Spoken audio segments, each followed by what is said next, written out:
You want to start planning your calendar, but you have no idea where to begin. In this video, I'm sharing key principles and steps I apply when planning my time so that I can work full-time, exercise 3 times a week, work on this YouTube channel, and still have a social life and time to actually get bored. Let's get into it.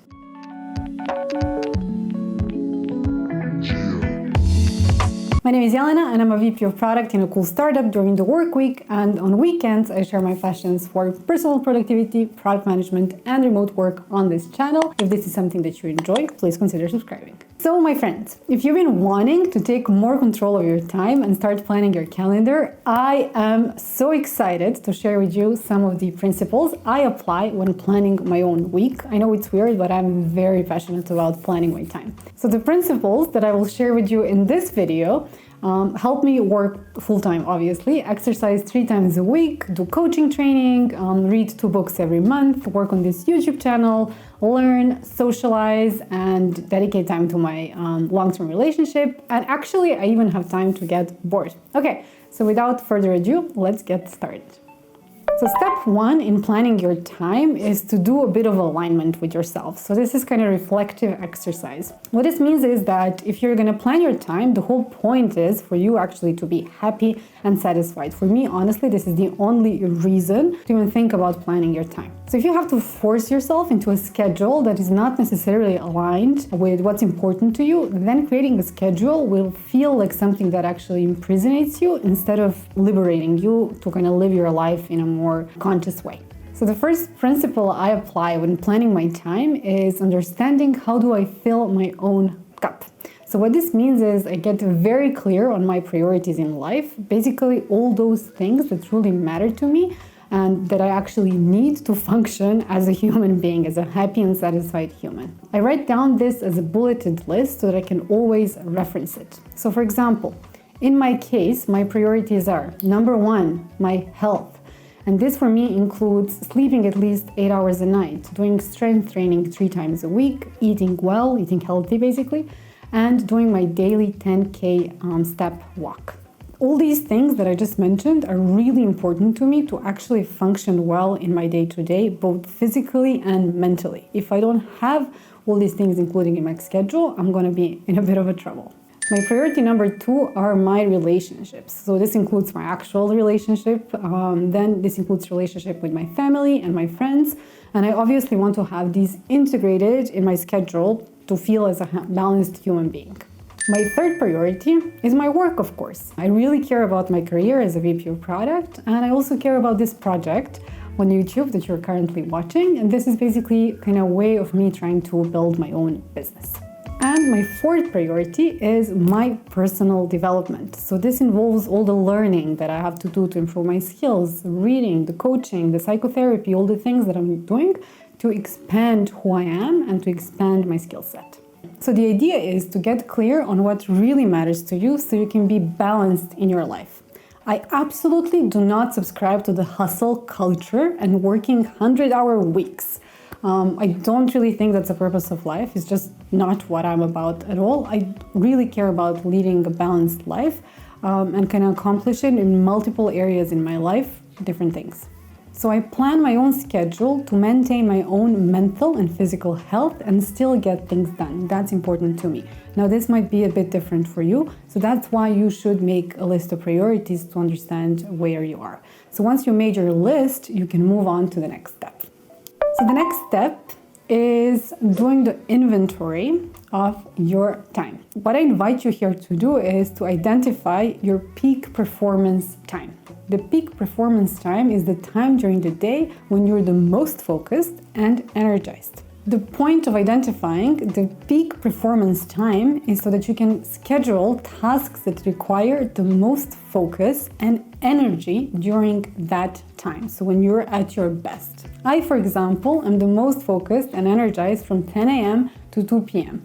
This is when I do my best work and I work the most efficiently. So when I plan my tasks, I use this principle of peak performance to schedule the most challenging tasks during my peak time instead of trying to do the most challenging things when I'm really worn out and not focused at all.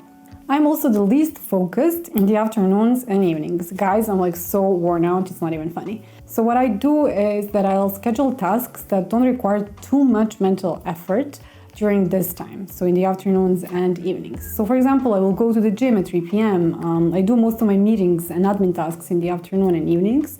And I go on my walks in the evenings as well because obviously that doesn't require any mental capacity for me. I also socialize during this time. So the point is to bring to your awareness when you perform best and when you don't, so that you can leverage that time to plan your time more effectively, just so that you can work on your tasks a bit more easier and with more energy. So doing task inventory is the next step. So after completing the time inventory, it's time to do your task inventory.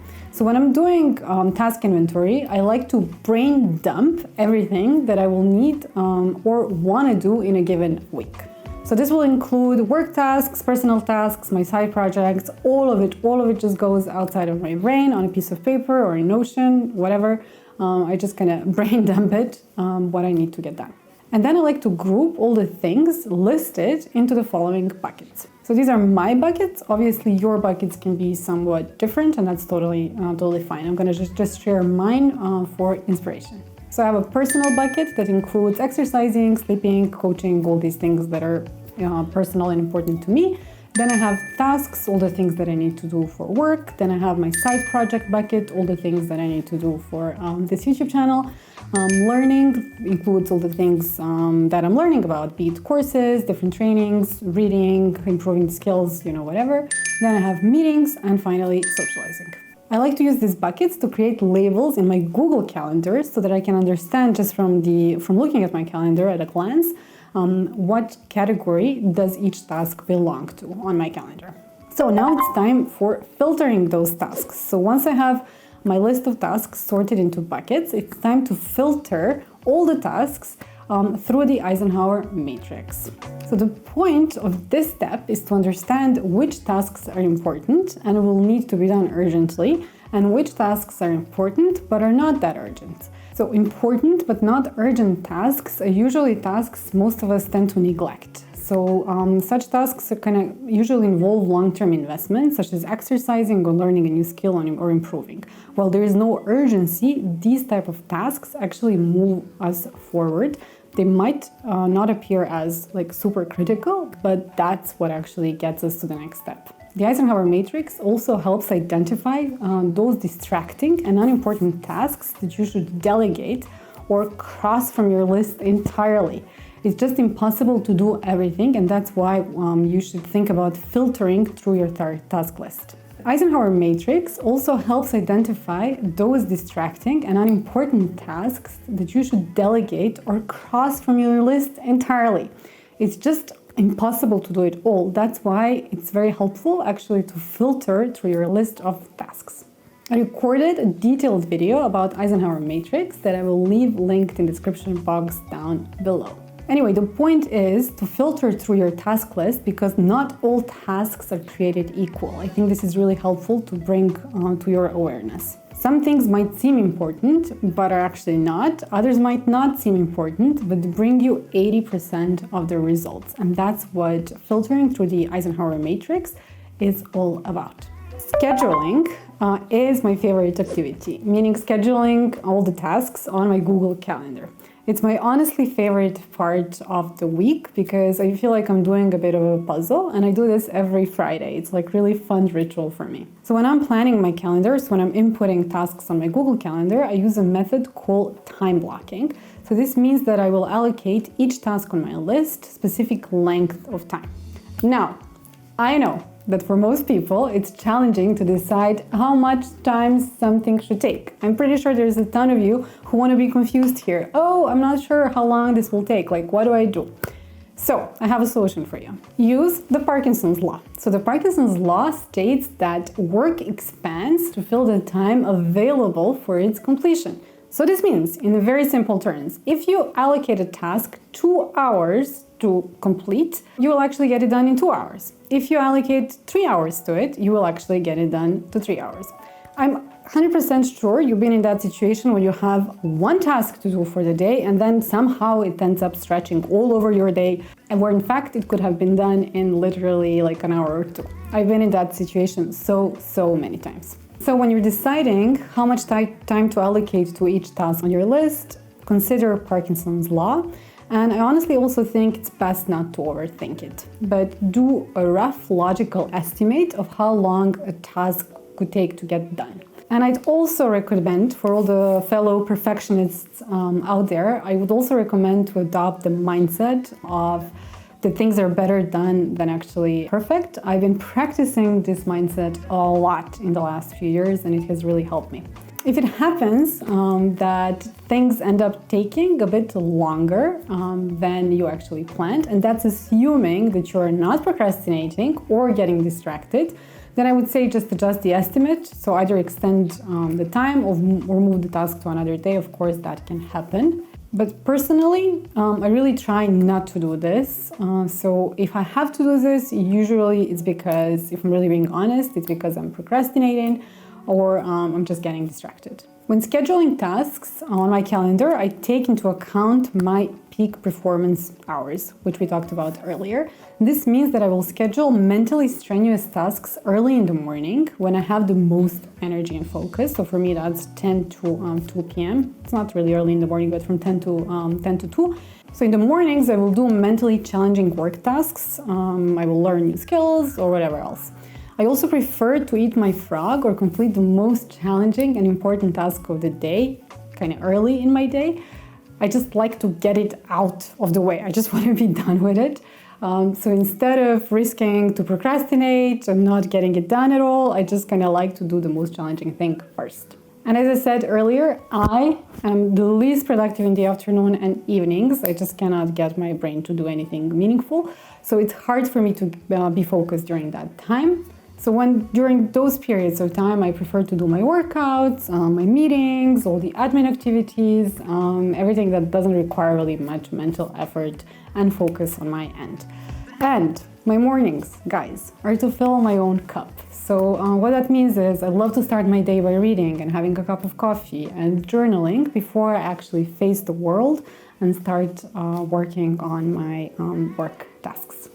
And then evenings and weekends are reserved for family and friends and generally relaxing. I like to keep my evenings free.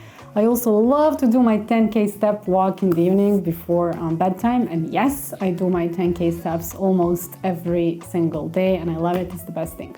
So I don't think there is one perfect schedule that can cover everyone's needs because all our needs differ so much, but I think these 5 steps and principles can help you design your dream week and plan your calendar so that it really serves you. Just align with your priorities, understand your peak hours, and use them wisely. Filter through your list of things you want to do or need to do, and then pop it on your calendar and have that little fun puzzle for yourself to do.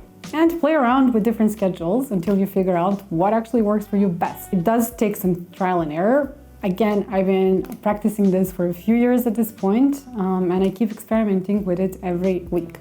Thank you for watching. I hope you enjoyed this video. Here's another video somewhere on the screen that you might enjoy. Don't forget to subscribe and like this video, and see you in the next one. Bye.